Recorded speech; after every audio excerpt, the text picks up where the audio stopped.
Hare Nama Hare Nama eva kevalam Kalo nasteva nasteva nasteva gatiranyata.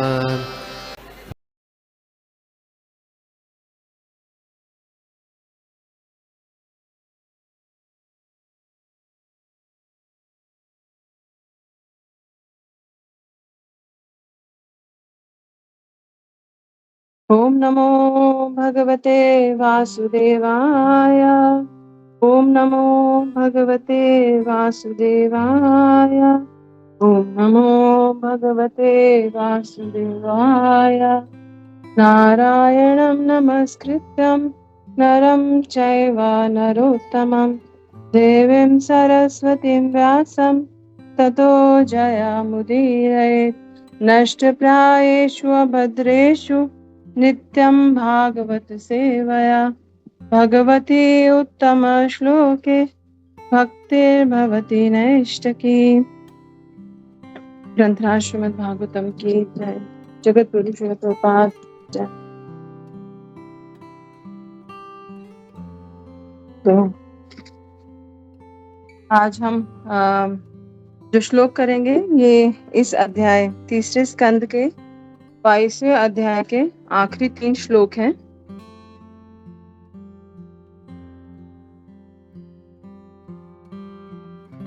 शारीरा मानसा दिव्या वैयासे ये च मानुषा भौतिकश्च कथं क्लेशा बाधन्ते हरिसंशयम्।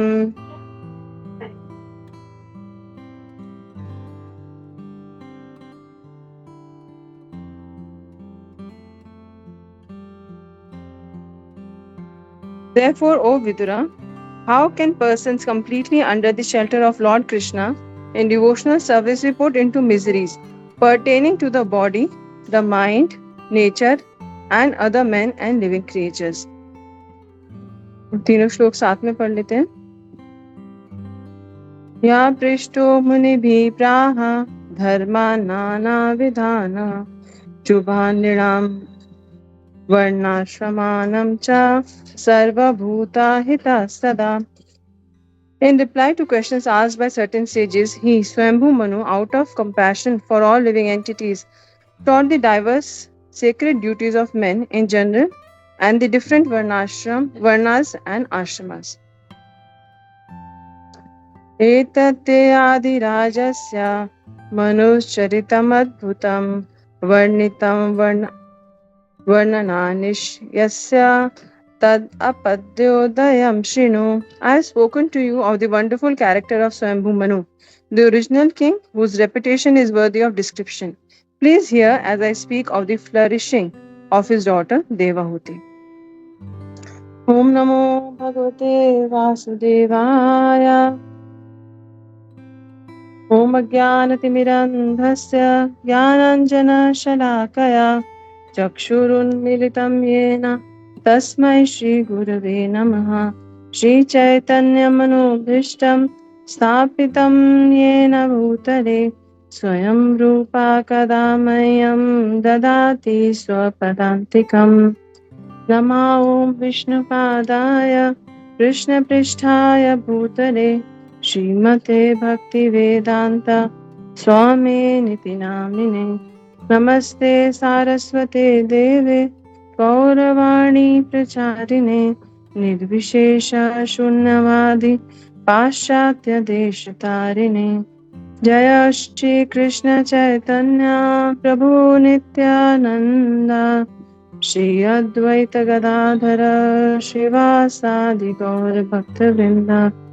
हरे कृष्णा कृष्ण कृष्ण हरे हरे, हरे राम राम राम हरे हरे।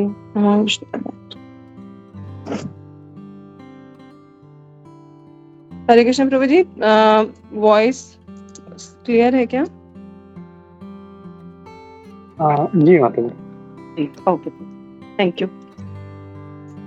तो ये अध्याय चल रहा है जिसमें कर्दम मुनि और माता देवहूति के विवाह के बारे में चर्चा आपने सुनी।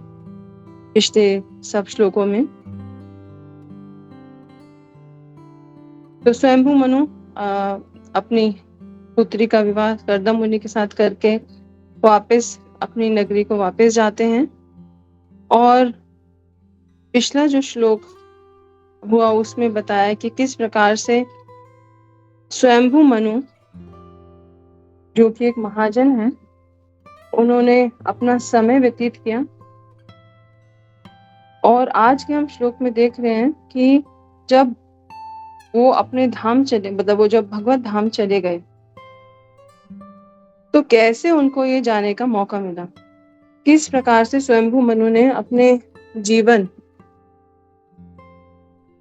एक परफेक्ट राजा की तरह, एक महाजन की तरह उन्होंने व्यतीत किया। तो चर्चा जो चल रही है वो मैत्री ऋषि और विदुर के बीच में चल रही है। तो जब उन्होंने स्वयंभू मनु के बारे में बताया किस प्रकार से उन्होंने अपनी पुत्री के लिए एक योग्य वर का चुनाव किया, तो फिर बताते हैं कि स्वयंभू मनु जो है उन्होंने सभी प्रकार के क्लेशों को पार कर लिया। तो मैत्री ऋषि विदुर जी को बोल रहे हैं कि ऐसा कैसे हो सकता है कि जिस व्यक्ति ने भगवान श्री कृष्ण की शरण ली हो, उसको कभी भी मन, शरीर या किसी और व्यक्ति या किसी और जीवात्मा द्वारा कोई कष्ट आ सके। तो बहुत ही महत्वपूर्ण ये हमारे लिए श्लोक है, हरदम ही महत्वपूर्ण है, क्योंकि ये भौतिक संसार जो है दुखालयम है। यहाँ पर 3 प्रकार के क्लेशों से हर समय व्यक्ति जूझता रहता है, आदि दैविक, आदि भौतिक और आध्यात्मिक क्लेश। जैसे एक कहते हैं कि कोयले की खान में जाएंगे तो कालिक तो लगेगी ही। तो हमें कभी लग सकता है कि सुख भी तो है, या हम नहीं सुखी तो और कोई व्यक्ति तो हम देखते हैं कि वो सुखी हैं, हमको इस सुख का एहसास हम दूसरों में करते हैं। Grass is always greener on the other side, दूसरे की घास जो है वो ज्यादा हरी लगती है। तो हमें लगता है कि हम सुखी नहीं हैं, हम दुखी हैं, मगर और लोग तो सुखी हैं, अंबानी सुखी हैं, अमिताभ बच्चन सुखी है, इस संसार के बहुत लोग अमीर, वो लोग सुखी हैं, अमेरिका में सुखी हैं, मगर एक्चुअली सुखी कोई भी नहीं है, क्योंकि ये संसार ही दुखालयम है। तो इस दुखालयम में रहते रहते कौन सुखी रह सकता है? तो हर कोई दुखी, भोगी भी दुखी, क्योंकि उसको भोग की अभिलाषा है। जब भोग की प्राप्ति होती है तो लगता है कि सुख का अनुभव हुआ, मगर जैसे ही भोग थोड़ा खत्म या उसमें थोड़ी अड़चन आई तो दुख ही दुख मिलता है। तो अधिकतर तो दुख ही दुख है, और अगर सुख मिलता भी है तो वो जो सुख है वो बहुत ही क्षणिक है, उसका एक आदि है और एक अंत है।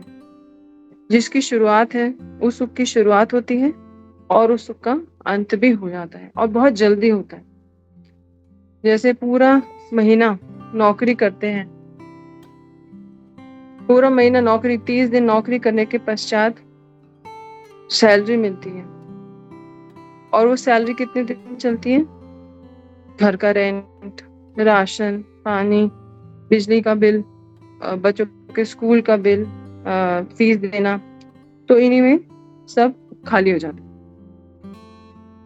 तो इतनी मेहनत करने पे थोड़ा सा सुख प्राप्त हुआ, और वो सुख भी बहुत कम समय तक रह पाता है। तो ये भौतिक संसार का सुख है। तो भोगी का सुख कैसा हुआ? वो सोचता तो है बहुत सुख मैं प्राप्त कर लूं, और सुख प्राप्त करने के लिए इतने सारे आविष्कार हो रहे हैं, ये सुख प्राप्त करने के लिए हर कोई लगा हुआ है। साइंटिस्ट डिस्कवरी कर रहे हैं कि हम किस प्रकार से इस भौतिक संसार में रहते हुए कुछ आरामदायक जीवन व्यतीत कर सके। मगर हम देखते हैं आराम ही नहीं है। अभी हॉलीडेज चल रही हैं, आई थिंक उधर भी चल रही होंगी, मगर इधर नॉर्थ में स्कूल के हॉलीडेज हैं, समर वेकेशन चल रही हैं। तो थोड़ा न्यूज वगैरह देखी तो न्यूज में देखा कि हर रोज कुछ ना कुछ प्रॉब्लम आती ही जा रही है। कभी देखें तो सुनाई पड़ता है कि पत्नी ने पति को मार दिया। कितना उन्होंने सुख की चिंता करी होगी, सुख के लिए बहुत प्रयास किया, खर्चा किया, सब कुछ किया, सब कुछ, मगर अंत में क्या मिला? दुख मिला। वो अभी समाप्ति नहीं हुई न्यूज तो दूसरी न्यूज आती है कि अहमदाबाद में क्रैश हो गया और कई सारे लोग मारे गए। तो जो उसमें एक एक व्यक्ति होगा जो फ्लाइट में, वो सुख की अभिलाषा में जा रहा होगा। उसने सोचा अहमदाबाद में कम सुख है तो हम सुख के लिए कहीं और जाएं, शायद हमें लंदन में ज्यादा सुख मिलेगा। मगर कोई भी कारण रहा हो, अंत क्या हुआ? भयंकर दुख। हम अगर हमारी उंगली भी जल जाती है, कभी दूध गिर जाए, कभी किचन में काम करते हुए कुछ गरम लग जाता है, तो हम सबको उस जलने के दुख का एहसास हुआ होगा। और सोचिए कि कोई टनों टन पेट्रोल हो और भीषण आग, और उसमें व्यक्ति के बचने का कोई मौका ही नहीं है। कितना छटपटाया होगा, कितना व्यक्ति दुखी हुआ होगा। तो ऐसा दुख, और एक को नहीं, वो सबको, और वो सबको भी और उनके परिवारजनों को भी कितना दुख, ऐसी मृत्यु। तो आप लोग सब जानते ही हैं। ऐसे ही अब आप न्यूज़पेपर खोलें, न्यूज़ देखें तो दुख की ही बातें ज्यादा हैं। कहीं मर्डर, कहीं चोरी, कहीं डकैती, कहीं कष्ट, हॉस्पिटल जो है भरे हुए हैं। तो भौतिक संसार में हम सुख ढूंढने का प्रयास कर रहे हैं, मगर मिल रहा है केवल दुख। श्रीमद् भागवतम में दूसरे स्कंद में बताते हैं, सोयद वराह उष्ट खरे समसुता पुरुषम पशु। तो ऊंट के बारे में प्रभुपाद जी बताते हैं कि ऊंट जो है रेगिस्तान में रहता है, और रेगिस्तान में आप जानते हैं केवल दूर दूर तक देखें तो धूल ही धूल। कोई अगर राजस्थान गया हो या दुबई में, जैसे प्रभु जी भी थे दुबई में, तो देखें कभी तो दूर दूर तक मिट्टी मिट्टी होती है, पानी दिखता ही नहीं है।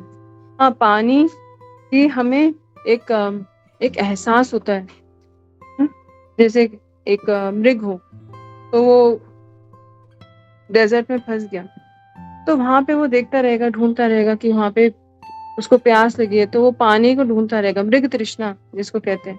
तो उसको तलाशता रहेगा, मगर पानी तो है ही नहीं, तो पानी कहाँ से मिलेगा? तो इसीलिए वो उसी को ढूंढते ढूंढते मृत्यु को प्राप्त हो जाता है एक दिन। उसी प्रकार हम भी इस संसार में हम सुख का प्रयास करते जा रहे, मगर हमें वही सुख के लिए अभिलाषा करते करते, छोटे थे तो सोचते थे कि हमें खिलौनों में आनंद मिल जाएगा। बाल्य अवस्था क्रीड़ा सक्तः, बाल्य अवस्था में खेलने में ही हमें सुख मिलता है, हम उसमें सुख ढूंढते हैं। हमारे जैसे प्रभु जी बताए थे, हमारे गुरुकुल में बच्चे हैं, थोड़ा सा मैडम क्लास के लिए ब्रेक देते 10 मिनट का, सीधा बच्चे खेलने के लिए दौड़ जाते हैं। तो क्या लगता है कि खेल में ही आनंद है। फिर थोड़ी उम्र बड़ी होती है, तरुण अवस्था आती है, तो तरुण अवस्था तरुणी आसक्ता, तो उसमें लगता है कि आसपास देखते हैं तो सब लगता है कि अरे ये लड़के के भी एक के पास भी एक लड़की है, वो लड़की तो अभी एक फ्रेंड है, बॉयफ्रेंड है, तो लड़के को लगता है कि कोई लड़की मुझे मिल जाए प्रेम के लिए तो मेरा जीवन संवर जाएगा, तो मैं आनंद में हूँ, तो मैं खुश हूँ। इसी प्रकार से लड़की भी सोचती है कि मुझे एक लड़का मिल जाए तो खुशी ही खुशी है ना? तो उसी में हमने बाल्यावस्था भी काट दी, हमने उसमें तरुण अवस्था भी काट दी। थोड़ा और बड़े होंगे तो बुढ़ापे की ओर अग्रसर हम हो रहे हैं। तो बुढ़ापे में क्या होगा? चिंता। तो चिंता हमें सताएगी, वृद्धावस्था चिंता आ सकता, चिंता हमें हाथ पैर नहीं चल रहे, दिमाग से सोचा नहीं जा रहा, उतना हमारा माइंड शार्प नहीं रहता है, तो वो चिंता होती है, घर की बच्चों की चिंता होती है ना? और कोई चिंता नहीं हो दुनिया की, संसार की हम चिंता लेके बैठ जाते हैं ये वृद्धावस्था में। मगर उस परम सत्य भगवान श्री कृष्ण के बारे में हमने किस अवस्था में सोचा? बाल अवस्था निकल गई, तरुण अवस्था निकल गई, अब बुढ़ापे में भी कदम रखने वाले हैं, वो भी निकल जाएगा। मगर क्या कभी हमने ये सोचा, या हम देखते हैं आप सब तो भक्त लोग हैं, मगर जब हम बाहर देखें तो हम देखते हैं कि लोग अपना जीवन ऐसे ही व्यर्थ कर रहे हैं, बातों में इधर उधर, परिवार, और नॉट टू से कि परिवार की रिस्पॉन्सिबिलिटी नहीं है, मगर बहुत ज्यादा उसके अंदर आसक्ति होना। तो ऐसे ही समय जो है निकलता जा रहा है, मगर हम परम सत्य की ओर बढ़ ही नहीं रहे, हम बढ़ ही नहीं पा रहे। तो ऐसी अवस्था में हमें क्या करना चाहिए? जब हमें भगवत ज्ञान प्राप्त हो गया, जब हमें प्रभुपाद जी की कृपा से, भक्तों की कृपा से हमें जब ज्ञान प्राप्त हो गया, तो हमें अपने जीवन ये सब कार्य करते हुए भी हमको भगवत धाम जाने के लिए, या अपना अगला जीवन क्या होगा उसके बारे में हमें थोड़ा चिंता हमें करनी चाहिए। चिंता का मतलब है कि हमें उसके बारे में थोड़ा चिंतन करना चाहिए। शायद चिंता शब्द सही नहीं होगा, चिंतन करना चाहिए कि अगले जन्म में हम कहाँ जा रहे हैं।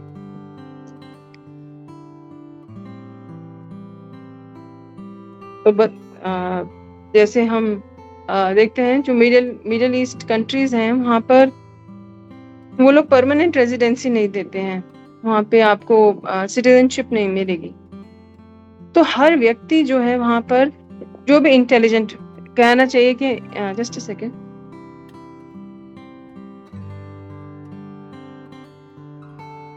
कि हमारे इंडियंस जो हैं वो बहुत इंटेलिजेंट हैं। वो क्या करते हैं, वो वहां रहते हैं, उनको जैसे दुबई में हम देखते हैं, दुबई में लोग रह रहे हैं, मगर क्या होता है वहां पर रहते रहते वो लोग, उनका चिंतन क्या रहता है कि नौकरी कभी भी जा सकती है, कभी भी यहाँ से हमको निकाल सकते हैं। तो साथ साथ चाहे वो लेबर क्लास क्यों ना हो, लेबर लोग वहां जाते हैं, भक्त भी हैं, लेबर डिवोटी, सब लोग, वो लोग क्या करते हैं, उधर रहते हैं, थोड़े से कष्ट में रहते हैं, मतलब जितना अच्छे से वो हाई फाई तरीके से रह सकते हैं उससे थोड़ा कम रह के अपने पैसों की बचत करते हैं, और उससे अपना परमानेंट घर इंडिया में बना लेते हैं। अपने आगे का अगर यहाँ से जाना पड़ा, और जाना ही पड़ेगा, क्योंकि जब नौकरी से निकाल दिए जाएंगे तो वापस जाना ही पड़ेगा अपने होम कंट्री। तो उसके लिए वो चिंतन और उसके लिए व्यवस्था हम हमेशा करते रहते हैं, है ना? तो उसी प्रकार से हम इस संसार के नहीं हैं, हम तो आध्यात्मिक जगत से आए, भगवान के धाम से आए, और यहाँ पे कुछ समय के लिए आए हैं। ये कुछ समय हमें इस तरीके से व्यतीत करना है कि यहाँ का काम भी चलता रहे, घर परिवार है तो वो चलता रहे, नौकरी है तो वो भी चलती रहे। यहाँ पे कार्य करते हुए हमारा मन हमेशा चिंतन करता रहे कि इस शरीर को त्यागने के बाद अब मेरा अगला डेस्टिनेशन क्या होगा, अब मुझे कहाँ जाना है, कैसे जाना है, वो जीवन मुझे कैसे व्यतीत करना है, अच्छे से कैसे रह सकूं। तो ऐसे ही हमें चिंतन करना है कि यह शरीर त्यागने के बाद क्या हम भगवत धाम जाने के लायक हो पाएंगे? क्या हमने अपने अंदर वो गुण विकसित कर रहे हैं जो हमें भगवत धाम ले जा सके? जैसे यहाँ पे बताया कि उन्होंने अपना समय, वो आई थिंक पिछले श्लोक में या उससे, हाँ 35वें नंबर श्लोक में बताया गया था कि स्वयंभू मनु जी के बारे में बताया गया कि उन्होंने हमारी तरह 50, 60, 70, 80 साल का उनका जीवन नहीं था, लंबा जीवन था, पूरा मनवंतर। तो वो समय उन्होंने कैसे बिताया? भगवान के बारे में सुनने में, भगवान के बारे में मनन करने में। शृण्वतो ध्यायतो विष्णु कुर्वतो ब्रुवता कथा। तो स्वयंभू मनु क्या करते रहते थे? भगवान के बारे में सुनते, उनके बारे में, उनके ऊपर ध्यान लगाते, कुछ उनके बारे में लिखते थे और भगवान के गुण और भगवान की लीलाओं के बारे में वो चर्चा करते थे, भगवान के नाम का रटन करते थे। तो स्वयंभू मनु उदाहरण है हमारे लिए कि किस प्रकार से रहते हुए संसार में उन्होंने अपना जीवन जो है, अपने जीवन का लक्ष्य उन्होंने प्राप्त करा और वो करने के उन्होंने प्रोसेस भी दिखाई, किस तरीके से करना है। तो ये स्वयंभू मनु इसीलिए महाजन है। प्रभुपाद जी इसमें हमें बता रहे हैं कि हमें लगता है कि कई बार कि इस संसार में रहते हुए हम कैसे कार्य करें। तो मन, भगवान श्री कृष्ण भगवद गीता में बताते हैं 8वें अध्याय में कि माम अनुस्मर युद्धचा। अर्जुन को कह रहे हैं कि तुम युद्ध भी कर रहे हो मगर मन किस में है? भगवान में, मुझ में, मुझे स्मरण करते हुए तुम काम करो। और यही हम देखते हैं, यही हमें प्रभुपाद जी की शिक्षाओं द्वारा प्राप्त होता है। चैतन्य महाप्रभु ने भी नहीं कभी कहा कि त्याग दो, घर त्याग दो, सब कुछ त्याग दो, बेटी बच्चे पत्नी पति सबको त्याग कर, नहीं त्याग कर नहीं, हमें तो मिलकर करना है। क्योंकि कलयुग में संग में शक्ति है। एग्जाम्पल आपने बचपन में भी सुना होगा कि एक छोटी सी टहनी लो, उसको तोड़ोगे तो ठक करके टूट जाएगी, और उसके बाद आप बहुत सारी 5-6 लकड़ियां इकट्ठी कर लीजिए और अब उनको तोड़ने का प्रयास करेंगे हाथ से मोड़ के, तो उसमें बहुत ताकत लगेगी।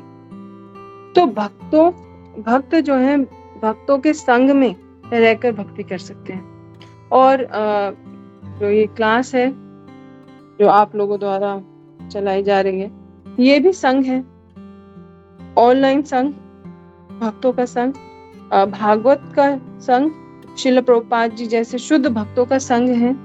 और मैं देखती हूँ कि बहुत प्रभु जी का मैसेज में मैं देखती हूँ कि बहुत एलिवेटेड डिवोटीज जो हैं वो आते हैं और इसमें कथा करते हैं। तो यही कथा के द्वारा, यही संग के द्वारा जो है हम भगवत धाम को प्राप्त कर सकते हैं। एक भक्त थे, प्रभुपाद जी के समय की बात है, तो वो एक बार प्रभुपाद जी उधर गए तो प्रभुपाद जी को भक्तों ने बताया कि ये भक्त जो है बहुत अच्छी माला करते हैं। तो प्रभुपाद जी बहुत खुश हुए। अगली बार गए तो वो भक्त नहीं दिखे, तो प्रभुपाद जी ने कहा कि कहाँ है वो भक्त? तो उन्होंने कहा कि प्रभुपाद जी अब ना वो अलग रहने लग गए हैं और वो बहुत 64 माला या और भी माला करने लग गए हैं, पूरा दिन माला करते रहते हैं और अलग अलग रहते हैं। थोड़ा उन्होंने दूर सबसे, ताकि कोई उनको डिस्टरबेंस ना हो माला में, इसीलिए उन्होंने दूर जाके वो कहीं रहने लग गए हैं अकेले।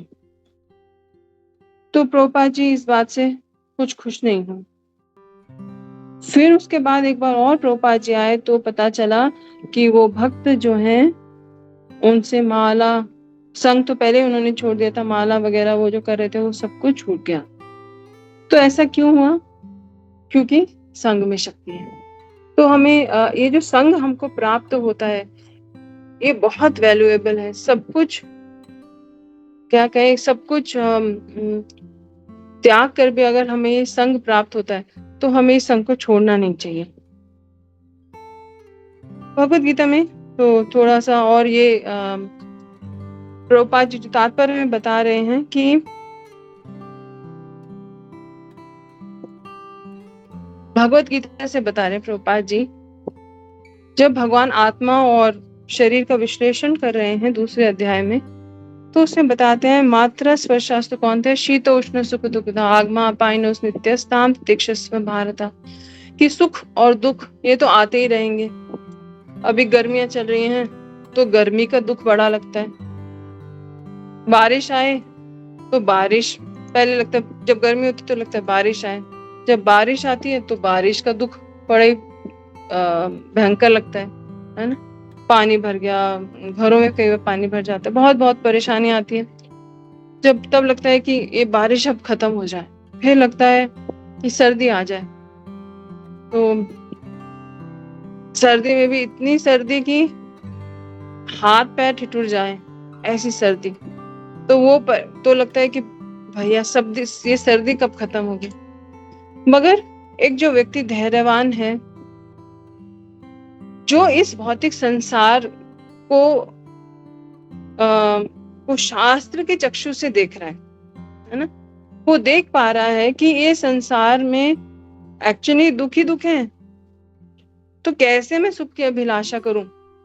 चाहे सर्दी आ जाए, गर्मी आ जाए, बरसात आ जाए, कुछ भी आ जाए, चाहे कोई भी स्थान हो, चाहे कोई भी समय हो, चाहे किसी व्यक्ति से ही क्यों ना अभिलाषा हो हमारी कि ये व्यक्ति मुझे सुख देगा, मगर अंत में सुख दुख भी वही उसी से प्राप्त होता है जिससे सुख प्राप्त हुआ। महाराज चित्रकेतु की कथा आती है, जब उनको ऋषि अंगीरा की कृपा से उनको एक पुत्र की प्राप्ति होती है। करोड़ों पत्नियां थी, पुत्र प्राप्त नहीं हुआ। जब प्राप्त होता है तो उसी से बहुत आनंद मिला, और उसी वही बच्चा जो है उनके दुख का कारण भी बना। तो आज जो चीज हमारे सुख का कारण है, कल वही चीज हमारे दुख का कारण बनेगी। इसीलिए क्या करना है, निर्माण मोह चित्त संग दोषा। तो उसमें 15वें अध्याय में भगवान कहते हैं कि हमें असंग शस्त्रेण दृढ़ेन चित्वा, हमें असंग अर्थात मोह जो है, मोह को दूर करना है। इस संसार में रहना है, मगर कैसे रहना है, चिंतन भगवान का करना है और इस संसार से अनासक्ति रखनी है। और ऐसे रहते हुए क्या होगा, जब हमारा चिंतन उधर होगा तो एक दिन हमें भगवत धाम प्राप्त हो ही जाएगा। जहां मन होगा व्यक्ति वहीं जाएगा।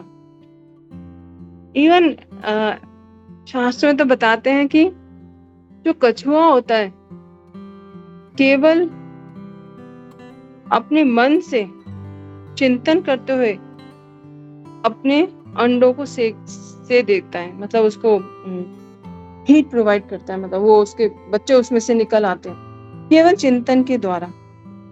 तो अगर हमारा मन कृष्ण में आसक्त रहेगा, कार्य हम कुछ भी कर रहे हैं, कुछ मतलब ऑब्वियसली गलत कार्य नहीं,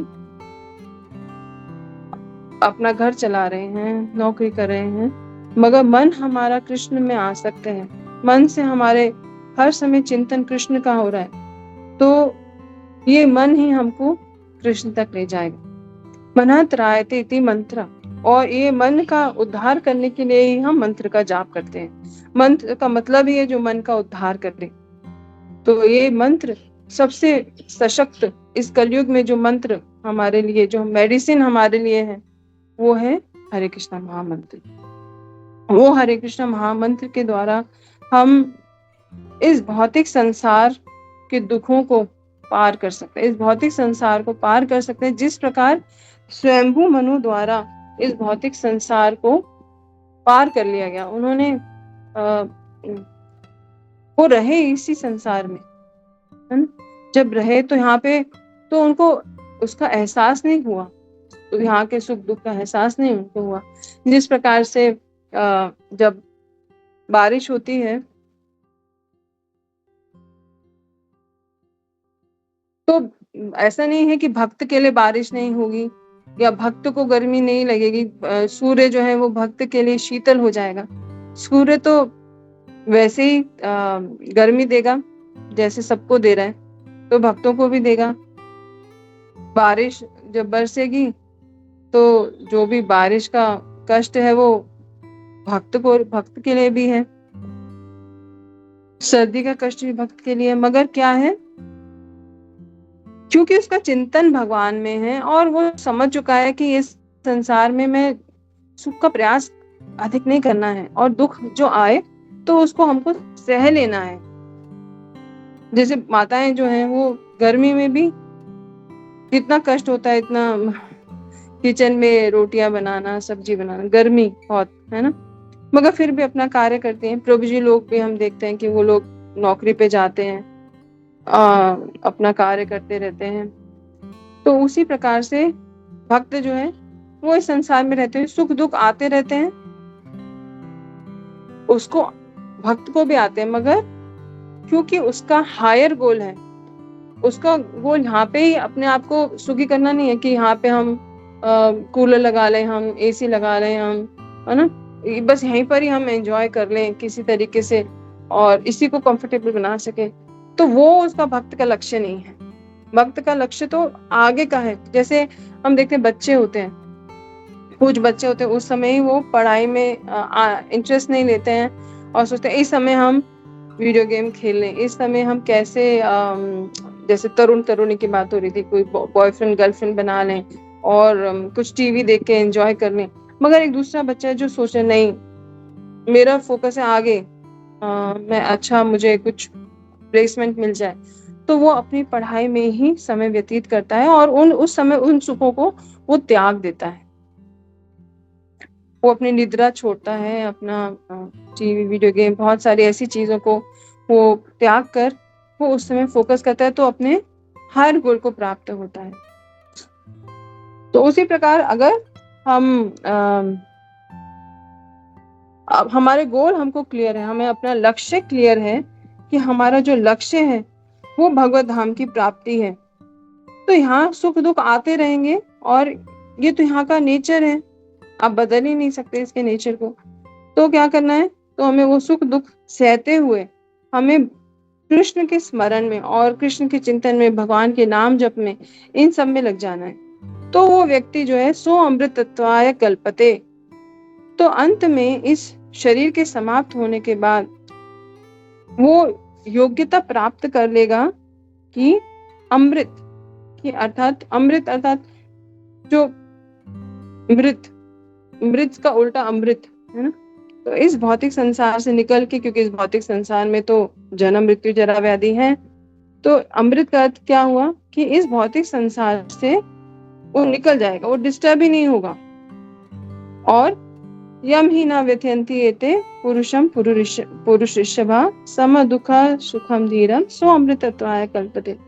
भगवान अर्जुन को बता रहे हैं कि वो व्यक्ति जो समझ गया कि मैं आत्मा हूँ, भगवान श्री कृष्ण का अंश हूँ और भगवान श्री कृष्ण से संबंध बनाना ही मेरे लिए श्रेयस्कर है, तो वो व्यक्ति जो है सुख दुख में वो कभी भी डिस्टर्ब नहीं होगा और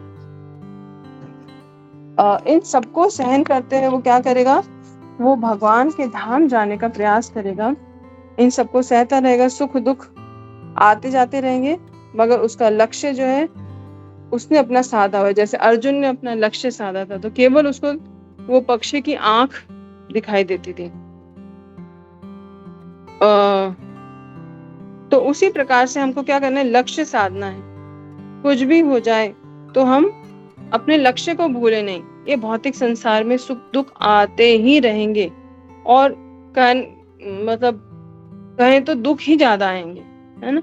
मगर हमको क्या करना है, हमको कृष्ण भावनामृत का रेनकोट पहन लेना है या कृष्ण भावनामृत की छतरी हमको साथ ले लेनी है।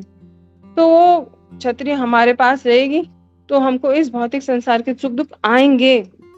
कभी कभी लोग कहते हैं, अरे ये तो बड़ी माला करते थे, बड़ी भक्ति करते थे आप, तो आपको ये दुख कैसे आ गया। तो ये तो यहाँ का नेचर है। क्या सूर्य अपनी तपन को छोड़ देता है? क्या चंद्रमा कभी अपनी शीतलता को छोड़ता है? तो कैसे ये संसार जो है वो दुखालय जिसको भगवान ने कहा, वो उसमें दुख आना कैसे बंद हो जाएगा? तो ये तो चलता ही रहेगा, मगर हमको क्या करना है? हमको भगवान और भगवान के भक्तों को छोड़ना नहीं है। ब्रह्मा जी भी कहते हैं श्रीमद् भागवतम में, तत्ते अनुकंपासु समीक्षमाणो भुंजान एवात्मकृतम विपाकम हृदयवाग वपुभिर विद्धान नमस्ते जीवे तयो मुक्ति पदे स दाय भाग। तो जो व्यक्ति इस संसार के सुख दुख को सहता रहेगा और सिर्फ सहता ही नहीं रहेगा, उसको भगवान की कृपा मानेगा। बहुत मुश्किल बात है। कुंती देवी तो कह रही है कि मुझे मुश्किलें दो, तो सहरा उसको भगवान की कृपा मान रहा है कि भगवान आपने तो मेरे दुख को बहुत कम कर दिया। मैंने तो इतने पाप करे थे कि वो पापों के कारण तो मैं कभी दुख से उभर ही नहीं सकता था, मगर भगवान आपने वो दुख थोड़ा सा एक सुई की नोक के बराबर करके मुझे प्रदान कर दिया। तो ये समझते हुए जो इस प्रकार सहता रहेगा और भगवान का नाम, भगवान की सेवा पूजा उसमें लगा रहेगा, कभी भी अविश्वास मन में ना आए, या कभी भी ये बात मन में ना आए कि भगवान मुझे इतने दुख क्यों, भगवान तुमने ये मेरे साथ क्यों किया। कभी ये बात मन में ना आए। हरदम इस बात का स्मरण रहे, हरदम इस बात का हमें याद रखना है ये बात कि भगवान से अच्छा शुभ चिंतक हमारा कोई नहीं है, या भगवान के भक्तों के से ज्यादा कोई हमारा शुभ चिंतक नहीं है। बड़ी से बड़ी समस्या क्यों ना आ जाए, क्या प्रहलाद महाराज को बड़ी से बड़ी समस्या नहीं आई? अपना पिता मारने को तैयार है, सोचिए, है ना। जो अभी रिसेंट केस आया, अपनी पत्नी वो कह रही है मार दो मार दो, उदय हिरण्यकशिपु कह रहा है मार दो, छोटा सा बच्चा, अरे 5 साल का बच्चा, कितना प्यारा कितना भोला छोटा सा बच्चा होता है 5 साल का, और अपना ही कहें तो अपना ही खून, और उसको कह रहे मार दो इसको, है ना। और अलग अलग तरीके से मारने का प्रयास, तो क्या दुख नहीं आए? मगर वो उन सबको भगवान का स्मरण करते हुए उन सबको सहते रहे। हरिदास ठाकुर को बीच बाजार में पीटा गया, 22 बाजारों में पीटा गया, तो मगर उनको वो दर्द ही महसूस नहीं हुआ, क्योंकि भगवान का नाम हरे कृष्णा कृष्णा कृष्णा हरे हरे, हरे राम राम राम हरे हरे। तो वही भगवान का नाम का ही गान करते रहे, भगवान का नाम ही करते रहे, तो वो दुख भी उनको सहन नहीं हुआ। तो क्या ही दुख होगा कोड़े खाने का। बहुत एग्जाम्पल, कुंती देवी, पांडव, तो बहुत एग्जाम्पल्स हमारे शास्त्र में आए। तो कोई कहे कि भक्तों को दुख क्यों आते हैं, तो हम देखते हैं कि आए भक्तों को दुख, शास्त्र में भी देखते हैं। ये शास्त्र इसीलिए, ये शास्त्र भागवतम जो भक्तों के बारे में, वो इसीलिए है कि हम देख सकें और हमारे जीवन में थोड़ा कष्ट आए तो हम जान सके, नहीं, पांडवों को भी कष्ट आया था, मगर कभी भी भगवान को उन्होंने छोड़ा नहीं और भगवान ने उनको नहीं छोड़ा। दोनों बातें हैं। जब भक्त भगवान के चरण को नहीं, भगवान अब आप कुछ भी कर लो, आश्लिष्य व पादरताम पिनष्टुमाम अदर्शना मर्म हताम करो, तो तुम मुझे अपने सीने से लगाओ या मुझे ठुकरा दो, मैं आपके चरण नहीं छोड़। मेरे तो गिरधर गोपाल दूसरो न कोई। मीराबाई कहती थी कि भगवान आप तो मेरे हैं, तो मैं आपको नहीं छोड़ने वाली। अब आप चाहे सुख में रखो, चाहे विष ही पिला दो, तो आपकी कृपा में ही मैं हमेशा रहूं, आपके चरणों में ही आश्रय लूं। तो इस तरीके से रहते हुए मुक्ति पदे सदाए भाग। तो ऐसा व्यक्ति जो है उसको अंत में इस भौतिक संसार से मुक्ति और भगवत धाम में भगवान के चरण का आश्रय उसको प्राप्त हो ही जाएगा। तो इस प्रकार हमने स्वयंभू मनु स्वयंभू मनु जी के बारे में देखा कि किस प्रकार उन्होंने अपना जीवन व्यतीत करा। तो मैत्रेय ऋषि जो है वो विदुर जी को कहते हैं कि कैसे जो व्यक्ति इस भौतिक संसार में रहते हुए व्यथित नहीं हो रहा यहाँ के सुख और दुख से, और सुख और दुख जब आते, बहुत दुख अगर हम उनको मान के बैठ जाए तो भी हम भक्ति नहीं कर सकते, और बहुत सुख को भी हम अगर डाइजेस्ट ना कर पाए तो भी हम भक्ति नहीं कर पाएंगे। तो हमें दोनों को सहन करना है, सुख को भी सहन करना है और दुख को भी सहन करना है, और वो सहन करते हुए जब हम रहेंगे तो हमें मुक्ति मिल ही जाएगी। और कहेंगे ये तो भगवान के भक्त ने कह दिया है ना। ये जो श्लोक है इनमें भक्त जो है उनके बीच में चर्चा चल रही है, तो भक्त ने कह दिया तो भगवान तो उसको पूरी करेंगे। तो इसीलिए हमको क्या करना है, यहाँ पे रहते हुए भगवान का स्मरण करते हुए, भगवान की सेवा करते हुए, भगवान की सेवा, भगवान के भक्तों की सेवा करते हुए, भगवान नाम का प्रचार करते हुए, सबसे बेस्ट तरीका यही है, भगवान को स्मरण करना है तो भगवान का प्रचार करें, है? तो उसमें हमें भगवान का सबसे ज्यादा स्मरण होता है। तो भगवान हमें जरूर याद रखेंगे। कृतो स्मरा कृतम स्मरा, अभी तो मुझे एकदम से वो पूरा श्लोक याद नहीं आ रहा। ईशोपनिषद में अंत में भक्त जो है, मैं अभी ढूंढ के आपको बताती हूँ श्लोक, तो उसमें कह रहे कृतो स्मरा कृतम स्मरा, जब अंत समय आएगा तो भगवान शायद मैं आपको याद ना कर पाऊं, मगर आप मुझे भूलना नहीं।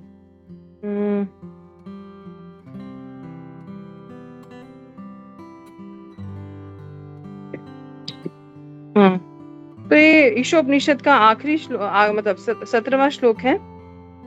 वायु अनिलम अमृतम अथा इदम भस्मांतम शरीरम, ओम क्रतो स्मरा कृतम स्मरा, क्रतो स्मरा कृतम स्मरा। तो भक्त जो है भगवान से प्रार्थना कर रहे हैं कि ये शरीर जो है ये कभी रहने वाला नहीं है, और एक दिन ये शरीर जो है अग्नि में जला दिया जाएगा, जो वायु का तत्व है वो वायु में मिल जाएगा। उस समय हे भगवान, मैंने जो भी आपके लिए त्याग किया उसको याद रखना, क्योंकि आप ही अंत में सब प्रदान करने वाले हो। तो भक्त जो है भगवान को पूरी जिंदगी नहीं भूलते, तो भगवान भी अंत समय में भक्त को नहीं भूलेंगे। पूरा जीवन, अब तो जैसे गवर्नमेंट जॉब लोग जब होते थे, गवर्नमेंट जॉब करते हैं तो पूरा जीवन वो लोग 25-30 साल एक जॉब करते रहते हैं, 60 साल में रिटायरमेंट होती है। तो मगर गवर्नमेंट उनको नहीं भूलती। आजकल रूल चेंज हो गए तो मुझे इतना ध्यान नहीं है, तो क्या है वो जब तक बेचारा जीवन उसका रहेगा 60 साल के बाद, वो तब गवर्नमेंट उसको पालन करेगी। तो इसी समय भक्त जो है जब पूरा जीवन भगवान को समर्पित करता है, शिला प्रभुपाद और गुरु महाराज की सेवा में समर्पित करेगा, तो अंत समय में हमारे शिला प्रभुपाद वो हमको नहीं भूलेंगे। तो ये भगवान से ये प्रार्थना करेंगे कि हम इस जीवन को भगवान को समर्पित कर पाए, शिला प्रभुपाद को और अपने गुरुदेव की सेवा में समर्पित कर पाए, और अपने जीवन का लक्ष्य प्राप्त कर सकें। तो ये 37 नंबर श्लोक था, मैं इसी श्लोक में पूरा रह गया। थोड़ा सा बस अंत जो इस अध्याय का हो रहा है, तो इस प्रकार से जो है स्वयंभू मनु के चरित्र का वर्णन हुआ, उनके बारे में बताया, और जो इसके आखिरी श्लोक हैं, एक मिनट मैं थोड़ा सा फिर से निकालूं उन श्लोकों को। जो अंतिम 2 श्लोक हैं उसमें श्रील प्रभुपाद जी ने कोई तात्पर्य नहीं दिया है, तो मैत्रेय ऋषि कहते हैं कि स्वयंभू मनु ने ज्ञान प्रदान करा। हम जानते हैं मनु संहिता भी स्वयंभू मनु द्वारा प्रदान करी गई। तो उन्होंने स्वयंभू मनु के चरित्र के बारे में बताया मैत्रेय ऋषि ने।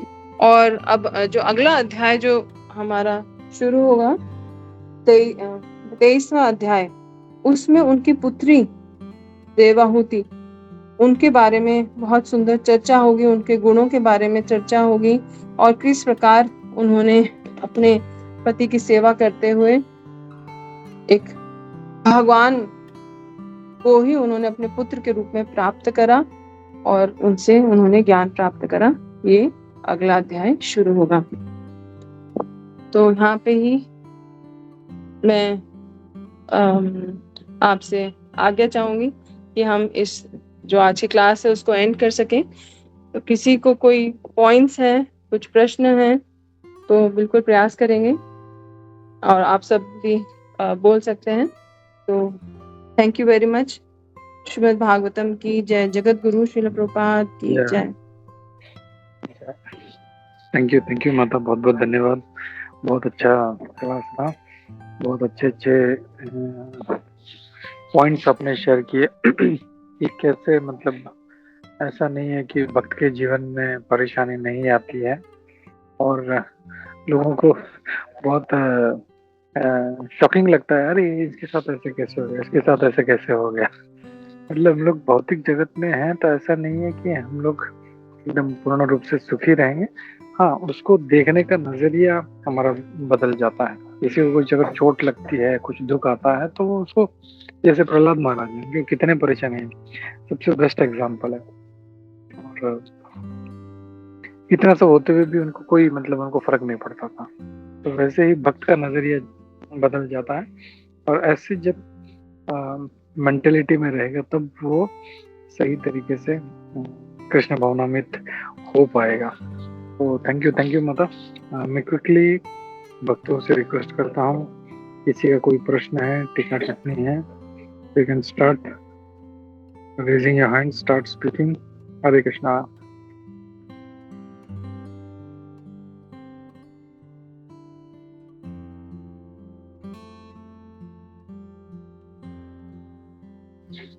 ओके, ठीक है, नहीं है तो हम लोग रुकते हैं यहाँ पे। और फिर से एक बार बहुत बहुत धन्यवाद माता आने के लिए, अपना संग देने के लिए। ऐसे ही हम लोग मिलते रहेंगे। हरे कृष्णा। थैंक यू प्रभु जी, थैंक यू सो मच, आपने सेवा दी। और मैं बस एक बात और कहना चाहूंगी कि हमने शास्त्र में से भी देखा और हमारे जो आचार्य हैं, जो प्रेजेंट हमारे आचार्य हैं, तो उनके जीवन से भी हम देख सकते हैं कि आई मीन हिज होनेस जय पताका स्वामी महाराज, हिज होनेस राधा गोविंद स्वामी महाराज और हमारे सब महाराज, मतलब किसी एक का नाम ले और दूसरे का नाम ले तो क्या ही बात है, मगर हम उनके जीवन से देख सकते हैं कि किस प्रकार सीमिंगली लगता है, देखने में लगता है कि उनको अरे इनको इतने कष्ट आ रहे हैं, मगर कैसे वो उनका चिंतन जो है वो भगवान के लिए रहता है और कृष्ण भावनामृत का प्रचार आगे आगे चलता रहे, इसमें रहता है। तो अभी मैंने रिसेंटली हिज होनेस जय पताका स्वामी महाराज का एक कोट पढ़ा था। महाराज कह रहे थे कि जब मैं भगवान के सामने जाता हूँ तो मैं आप सब अपने शिष्यों के लिए प्रार्थना करता हूँ। तो क्या सुंदर भाव है, सोचिए कि महाराज, हम तो अपने लिए ही शायद प्रार्थना करें मगर महाराज सब भक्तों के लिए प्रार्थना करते हैं। तो ये गुरु हैं हमारे, क्या कहेंगे, महान हम सबके आचार्य हैं जो हमारे सब प्रेजेंट गुरुज हैं। तो वी आर रियली थैंकफुल कि इतने प्रभुपाद जी ने इतने सुंदर, हम प्रभुपाद जी का दर्शन तो नहीं कर पाए मगर उनके शिष्यों के रूप में हमें जो गाइडेंस हमें मिल रही है और जो एक लाइव एग्जाम्पल देखने को मिल रहा है, तो all glories to Srila Prabhupada and his disciples. Thank you. बहुत अच्छे से आपने कनेक्ट किया माता जी ये पॉइंट, कि कैसे जो हमारे वर्तमान आचार्य हैं मतलब वो देख रहे हैं हम लोग, वही एग्जाम्पल। मुझे हमेशा इंद्र प्रभु जी का भी एग्जाम्पल याद आता है, कैसे उनका पूरा उनका कुटिया पूरा जल गया। तो लोग उस टाइम पे बहुत हिल रहे थे कि इंद्र प्रभु इतने महान भक्त हैं, उनके साथ ऐसे कैसे हो सकता है। तो वही है कि लोग इस चीज को नहीं समझ पा रहे हैं कि भगवान के भक्तों को इन चीजों से फर्क नहीं पड़ता।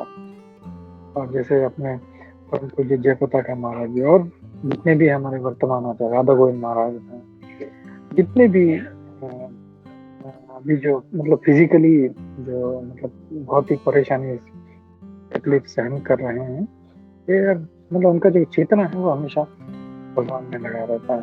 So this is a very good example. और हम लोगों को ये नहीं सोच, बहुत से लोग, मैं आज ही एक लेक्चर सुन रहा था छोटा सा, तो उसमें वो यही कह रहे थे प्रभु जी की लोग आते ही इसीलिए हैं कि हम लोग का दुख दूर हो जाएगा, लेकिन उनको बोलते हैं ठीक है आ जाओ आ जाओ, हम लोग उनको ये नहीं बोलते नहीं नहीं ऐसा नहीं है, तो वेलकम देम। लेकिन जब वो फिलोसफी समझ जाता है तो उसका अपना नजरिया चेंज हो जाता है। तो thank you. I think Kunjeshwari yes. Hare Krishna माता जी, दंडवत प्रणाम।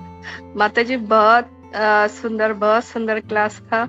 और जैसे कि आपने सभी पॉइंट बहुत अच्छे थे। उसमें से एक जैसे कि आपने कहा कि अभी कैसे चल रहा है और उसमें हमें सिर्फ सहन करना है, सहन करना सीखना है। तो उससे बहुत, तो अभी ऐसी सिचुएशन चल रही है तो सबके मन में ऐसे कैसे हो सकता है, वो बहुत अपने अच्छे तरह से समझाया।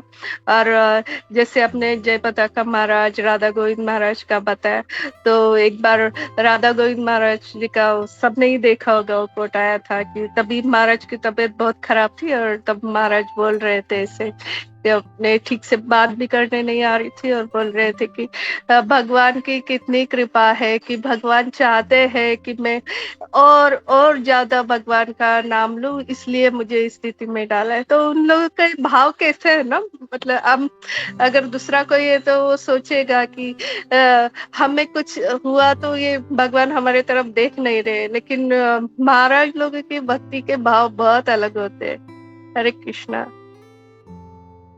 थैंक यू कुंजेश्वरी माता जी, बहुत सुंदर आपने ये पॉइंट ऐड किया है। तो बिल्कुल उनको कई कई बार हम कहें कि अरे तो पारण उस जमाने में थे, या तो इसीलिए जैसे प्रभु जी मेंशन कर रहे थे आज उन्होंने सुना, तो ये हमारे लिए अभी जीवंत हमारे सामने एग्जाम्पल है हमारे लिए। हमको एक्चुअली दिशा दिखाने के लिए सब महाराज लोग, सब आचार्य लोग आते हैं कि प्रेजेंट में भी देखो, ऐसा नहीं है कि सत्युग की बात हो रही है तब की बात हो रही है, अभी भी हमारे पास एग्जाम्पल है, लाइव एग्जाम्पल है कि सब सुख दुख सहते हुए वो भगवान की भक्ति में लगे हुए हैं और प्रचार में लगे हुए हैं भगवान के। तो वी आर ऑलवेज थैंकफुल हमारी सभी गुरुजनों के लिए और सभी भक्तों के लिए, always thankful to them. Thank you Hare very much. Krishna माता जी, आपसे अनुरोध है कि आप ऐसे जल्दी जल्दी आके हमारे ऊपर कृपा कीजिए। जब कोई और भक्त आके हमें बताते हैं तो बहुत अच्छा लगता है और बहुत अपना जैसा लगता है कोई। हरे कृष्णा। हरे थैंक यू सो मच माता जी। मेरा गुड फॉर्चून होगा तो डेफिनेटली मैं बिल्कुल प्रयास करूंगी, जब भी प्रभु जी सेवा देंगे तो पूरी कोशिश रहेगी। Thank you so much. Hare Krishna, thank you मदा। तो हम लोग रुकते थैंक हैं यू। यहाँ पे।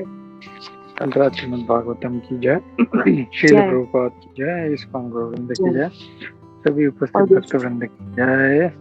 वंशः कल्पतरुभ्यश्च कृपा सिन्धुभ्येव च पतितानां पावनेभ्यो वैष्णवेभ्यो नमो नमः। अनंत कोटि वैष्णववृंद की जय, शील प्रभुपाद की जय। Thank thank you. You. Hare Krishna.